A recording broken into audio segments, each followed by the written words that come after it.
Dictation start होगा 5 second बाद। Start.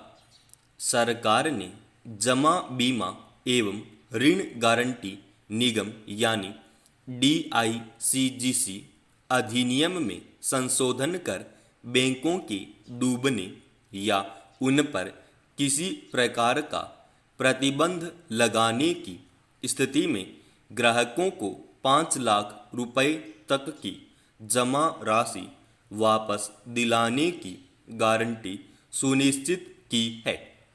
पहले यह गारंटी केवल 1 लाख रुपए तक थी, यानी कोई बैंक दिवालिया घोषित कर दिया जाता या किसी अनियमितता की वजह से रिजर्व बैंक उस पर प्रतिबंध लगा देता है, उसका लाइसेंस रद्द कर देता है, तो DICGC उसके ग्राहकों को 5 लाख रुपए तक का भुगतान कराएगा। इससे निस्संदेह बहुत सारे छोटे निवेशकों को राहत मिलेगी।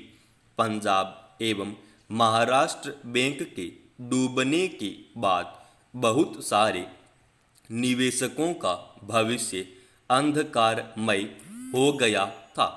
तब उनकी जमा पूंजी वापस दिलाने के लिए बड़े पैमाने पर दबाव बनने शुरू हो गए थे।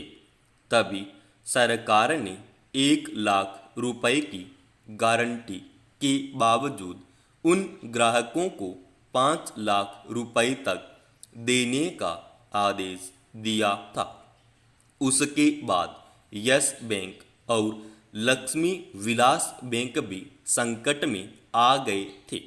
ऐसे में मांग उठनी शुरू हुई थी कि बैंकिंग प्रणाली को भरोसेमंद बनाया जाना चाहिए।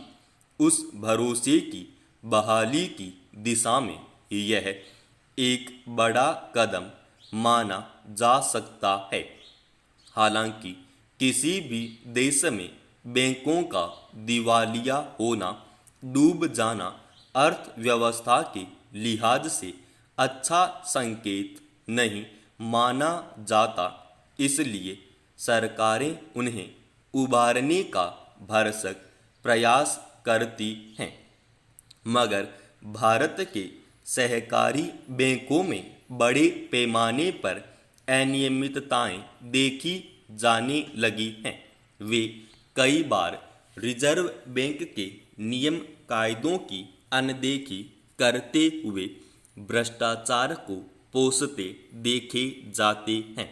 हालांकि PSC बैंक के डूबने और yes bank, Lakshmi Vilas bank की गड़बड़ियों के बाद रिजर्व बैंक ऐसे बैंकों की गतिविधियों पर कड़ी नज़र रखने लगा है। मगर इन छोटे बैंकों को बड़े उद्यमी अपना मोहरा बनाकर वित्तीय अनियमितता के रास्ते निकालने का प्रयास करते रहते हैं। नोटबंदी के वक्त भी कई सहकारी बैंकों में रहस्यमय तरीके से बड़े पैमाने पर पुराने नोट जमा कराने के मामले उजागर हुए थे। PMC बैंक ने सहकारी की ऋण श्रेणी से निकलकर मुख्यधारा बैंकिंग कारोबार में पैर जमाने के प्रयास में बड़े पैमाने पर अनियमितता की थी।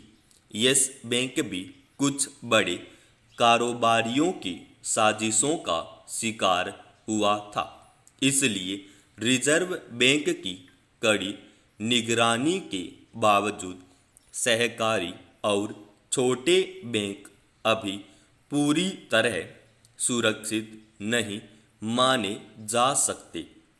सहकारी बैंकों और गैर बैंकिंग वित्तीय कंपनियों में आमतौर पर छोटे निवेशकों का पैसा जमा होता है, जिनमें दिहाड़ी मजदूर, रेहड़ी पटरी कारोबारी, छोटे मोटे रोजगार करने वाले किसान आदि शामिल होते हैं। कुछ लोग कह सकते हैं कि इन लोगों में से ज़्यादातर की जमा राशि 5 लाख रुपए से अधिक नहीं होगी।